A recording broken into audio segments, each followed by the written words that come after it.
क्या आप यकीन करेंगे अगर मैं कहूं कि एक घर जो बना था प्रार्थना के लिए, वो बन गया मरे हुओं का खेल का मैदान, जहां खाली कमरों से फुसफुसाहटें आती थीं, जहां भूतियां हाथ दीवारों पर कुछ लिख जाते थे, और एक उदास नन जो हर रात बगीचे में अकेले चलती रहती थी, बार बार उसी रास्ते पर।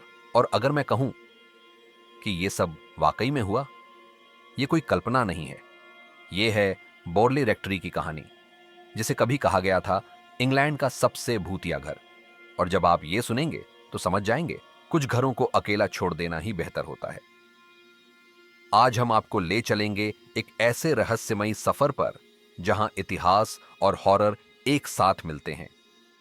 अपनी सीट बेल्ट कस लीजिए, क्योंकि यह कहानी आपके रोंगटे खड़े कर देगी। एसेक्स की शांत हरी भरी वादियों में, बोरली नाम के एक छोटे से गांव के पास, जहां हवा में भी एक अजीब सी खामोशी घुली रहती थी, वहीं एक ऊंचा रहस्यमयी मकान खड़ा था, बॉरले रेक्ट्री। 1862 में रेवरेंड हेनरी बुल और उनके परिवार के लिए इसे बनाया गया था। बाहर से देखने में यह किसी आम लाल ईंटों वाले बंगले जैसा ही लगता था, जिसकी खिड़कियां अंधेरे में किसी खाली आंखों की तरह दिखती थीं। पर जमीन जिस पर यह बना था, वो साधारण नहीं थी।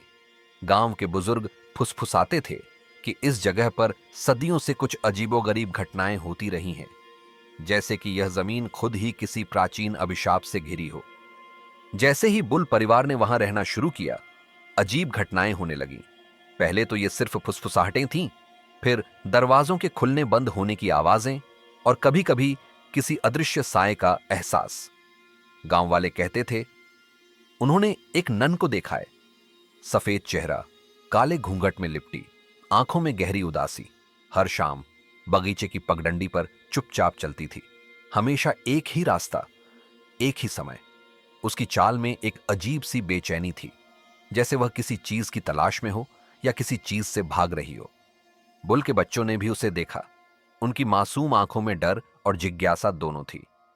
मेहमानों ने भी, जो पहले तो इन बातों पर हंसते थे, पर बाद में उनकी हंसी डर में बदल जाती थी। यहां तक कि जो भूतों पर हंसते थे, उन्होंने भी। यह नन कोई साधारण प्रेत नहीं थी।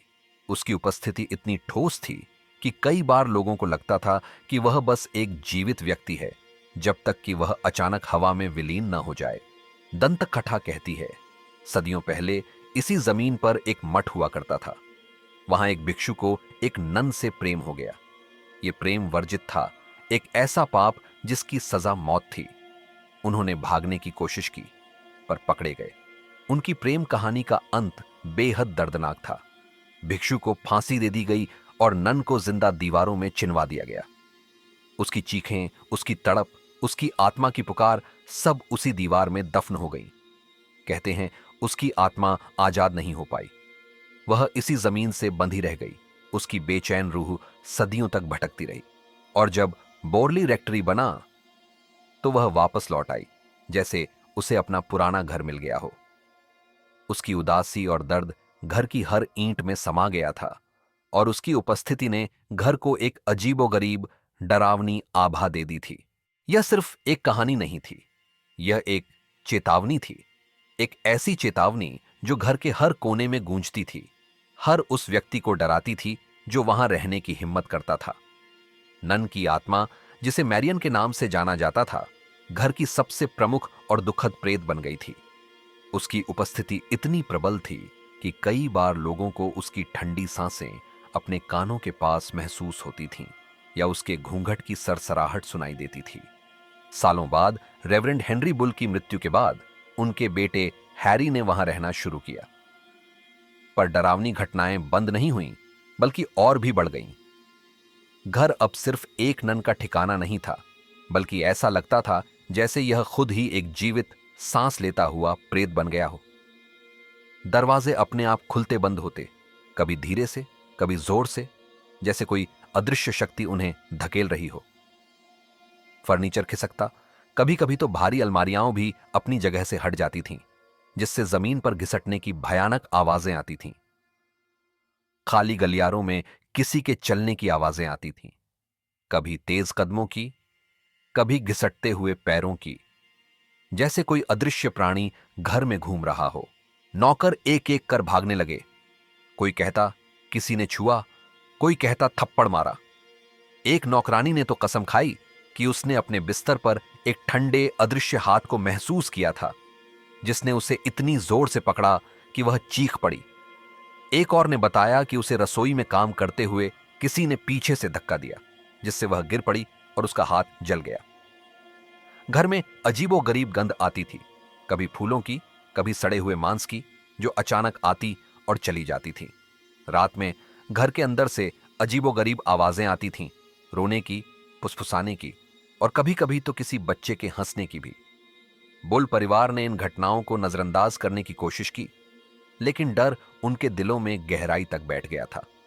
उन्हें पता था कि वे अकेले नहीं हैं और यह घर उनका नहीं बल्कि किसी और का था। फिर 1928 में वहां रहने आए रेवरेंड गाय स्मिथ और उनकी पत्नी। वे इस घर के इतिहास से अनजान थे, या शायद उन्होंने इसे सिर्फ पुरानी कहानियां समझा था। लेकिन कुछ ही हफ्तों में उन्होंने एक डरावनी चीज खोजी। एक इंसानी खोपड़ी पेपर बैग में, एक अलमारी के अंदर। यह खोपड़ी किसकी थी और वहां कैसे पहुंची, यह आज भी एक रहस्य है। इस खोज के बाद तो जैसे घर जिंदा हो उठा। घंटी अपने आप बजने लगी, कभी धीरे से, कभी इतनी जोर से कि पूरा घर गूंज उठता। दीवारों में टकटक की आवाजें आती, जैसे कोई अंदर से उन्हें खटखटा रहा हो। बत्तियां अपने आप बुझने जलने लगीं, जिससे घर में एक अजीबोगरीब अस्थिर माहौल बन गया। स्मिथ परिवार ने जल्द ही महसूस किया कि वे एक ऐसे घर में रह रहे हैं जो किसी अदृश्य शक्ति के कब्जे में है। उन्हें लगा कि कोई उन्हें लगातार देख रहा है, उनकी हर हरकत पर नजर रख रहा है। डर कर उन्होंने मदद बुलाई, और मदद आई मशहूर साइकिक इन्वेस्टिगेटर हैरी प्राइस की। प्राइस एक ऐसे व्यक्ति थे जो अलौकिक घटनाओं की जांच में माहिर थे, और उनकी प्रतिष्ठा दूर दूर तक फैली हुई थी। स्मिथ परिवार को उम्मीद थी कि प्राइस इस रहस्य को सुलझा देंगे, या कम से कम उन्हें इस आतंक से मुक्ति दिला देंगे। प्राइस ने उनकी बात सुनी और तुरंत बोरली रेक्टरी की ओर प्रस्थान किया, अपने साथ अपने उपकरण और एक गहरी जिज्ञासा लेकर। हैरी प्राइस आया कैमरों, थर्मामीटर, नोटबुक्स और मीडियम्स के साथ। वह एक वैज्ञानिक दृष्टिकोण के साथ अलौकिक घटनाओं की जांच करने में विश्वास रखते थे, और जो उसने देखा वो किसी को भी हिला देने के लिए काफी था। प्राइस ने घर में कई सेंसेस आयोजित किए, जहां मीडियम्स ने आत्माओं से संपर्क साधने की कोशिश की। इन सेशन के दौरान आत्माओं के संदेश मिलने लगे, कभी मीडियम के मुंह से, कभी अजीबोगरीब आवाजों के रूप में। दीवारों पर शब्द उभरने लगे, जैसे किसी अदृश्य हाथ ने उन्हें लिखा हो। एक संदेश ने तो सीधे पुकारा, मैरियान प्लीज हेल्प मी। यह नन का नाम था, और इस संदेश ने सभी को चौंका दिया। ऑब्जेक्ट्स उड़ने लगे, कभी छोटे, कभी बड़े, जैसे कोई अदृश्य शक्ति उन्हें फेंक रही हो। कमरे अचानक बर्फ जैसे ठंडे हो जाते, भले ही बाहर कितनी भी गर्मी क्यों ना हो, और यह ठंडक इतनी तीव्र होती कि लोगों की सांसें जम जाती। प्राइस ने सब रिकॉर्ड किया, हर घटना को विस्तार से नोट किया, तस्वीरें लीं और गवाहों के बयान दर्ज किए। उन्होंने अपनी जांच के दौरान कई पत्रकारों, पुलिस अधिकारियों और अन्य विशेषज्ञों को भी बुलाया, ताकि वे खुद इन घटनाओं के गवाह बन सकें। पर कई आलोचकों ने उसे ढोंगी और नौटंकीबाज कहा। उन्होंने प्राइस पर धोखाधड़ी और घटनाओं को मंचित करने का आरोप लगाया। लेकिन सवाल यह था, इतने सारे गवाहों, पत्रकारों, अधिकारियों ने जो महसूस किया, क्या वो सब भी झूठ था? क्या इतने सारे लोग एक साथ भ्रमित हो सकते थे? प्राइस ने अपनी जांच के निष्कर्षों को एक किताब में प्रकाशित किया, जिसका नाम था the most haunted house in England. इस किताब ने बॉर्ली रेक्टरी को दुनिया भर में प्रसिद्ध कर दिया और इसे अलौकिक घटनाओं के इतिहास में एक मील का पत्थर बना दिया। प्राइस का मानना था कि घर में कई आत्माएं थीं, जिनमें नन, एक भिक्षु और यहां तक कि रेवरेंड बुल भी शामिल थे। उन्होंने यह भी दावा किया कि घर में एक पोलरजिस्ट भी सक्रिय था, जो वस्तुओं को हिलाता और अजीबोगरीब आवाजें पैदा करता था। प्राइस की जांच ने बॉर्ली रेक्टरी को एक ऐसा स्थान बना दिया जहां विज्ञान और अलौकिक शक्तियां एक दूसरे से टकराती थीं। यह एक ऐसा रहस्य था जिसे कोई भी पूरी तरह से सुलझा नहीं पाया और जिसने अनगिनत लोगों को अपनी ओर आकर्षित किया। और फिर आया आखिरी अध्याय, जो इस डरावनी कहानी का सबसे दुखद और नाटकीय मोड़ था। 1928 में घर में रहने आए कैप्टन W.H. ग्रेगसन। वे इस घर के भूतिया इतिहास से वाकिफ थे, लेकिन शायद उन्होंने इसे सिर्फ कहानियां समझा था। अनपैकिंग के दौरान गलती से एक तेल का लैंप गिरा और घर आग की लपटों में गिर गया। आग इतनी तेजी से फैली कि किसी को कुछ समझने का मौका ही नहीं मिला। कुछ ही घंटों में इंग्लैंड का सबसे भूतिया घर जलकर राख हो गया।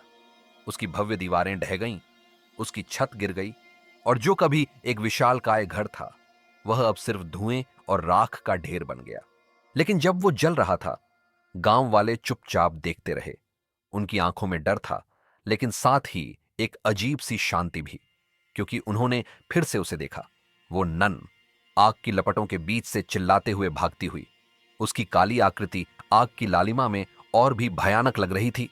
फिर गायब। यह उसका अंतिम दर्शन था, एक ऐसा दृश्य जिसने गांव वालों के दिलों में हमेशा के लिए डर भर दिया।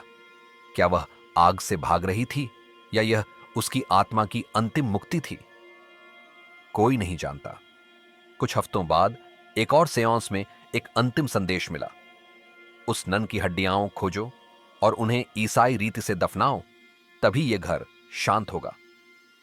यह संदेश प्राइस को मिला था और उन्होंने इसे गंभीरता से लिया। कई महीनों बाद तहखाने से कंकाल मिले। ये हड्डियां किसकी थीं यह आज भी एक रहस्य है, लेकिन प्राइस का मानना था कि ये नन की हड्डियां थीं। उन्हें धर्म अनुसार दफनाया गया, एक उचित ईसाई संस्कार के साथ, इस उम्मीद में कि अब नन की आत्मा को शांति मिलेगी। लेकिन फिर भी शांति नहीं मिली। आज भी कहते हैं, जो लोग बॉर्डली रेक्ट्री के खंडहरों के पास जाते हैं उन्हें सुनाई देती हैं चर्च की घंटियां जो कभी वहां नहीं थीं। एक अदृश्य टाइपराइटर की आवाज, जैसे कोई अदृश्य लेखक अपनी कहानी लिख रहा हो। और वो रथ जो कभी आता नहीं, लेकिन जिसके पहियों की आवाजें रात के सन्नाटे में गूंजती हैं। और कभी कभी काली चादर में लिपटी एक स्त्री जो बगीचे की पगडंडी पर चुपचाप चलती रहती है, जैसे आज भी किसी शांति की तलाश में हो। उसकी उदासी और बेचैनी आज भी उस जगह पर महसूस की जा सकती है। घर तो मिट चुका है, उसकी दीवारें अब सिर्फ खंडहर हैं, लेकिन आत्माएं वो आज भी वही हैं। बॉर्डली रेक्ट्री का रहस्य आज भी अनसुलझा है और यह हमें याद दिलाता है कि कुछ कहानियां कभी खत्म नहीं होती। वे बस हवा में घुल जाती हैं और हमेशा के लिए गूंजती रहती हैं। ये था रूहानी राज, जहां हर खामोशी के पीछे छुपा होता है एक राज और हर परछाई कुछ कहती है। अगर आपको यह कहानी पसंद आई हो और आप ऐसे ही और रूह कंपा देने वाले रहस्यों को जानना चाहते हैं, तो इस वीडियो को लाइक करें, अपने दोस्तों के साथ शेयर करें और कमेंट्स में हमें बताएं कि आपको यह कहानी कैसी लगी। और हां, हमारे चैनल को सब्सक्राइब करना न भूलें और बेल आइकॉन दबाएं ताकि आप हमारे अगले रूहानी राज्य से चूक न जाएं। भूत दरवाजा खटखटाकर नहीं आते, तो आज रात शायद आपको करना चाहिए।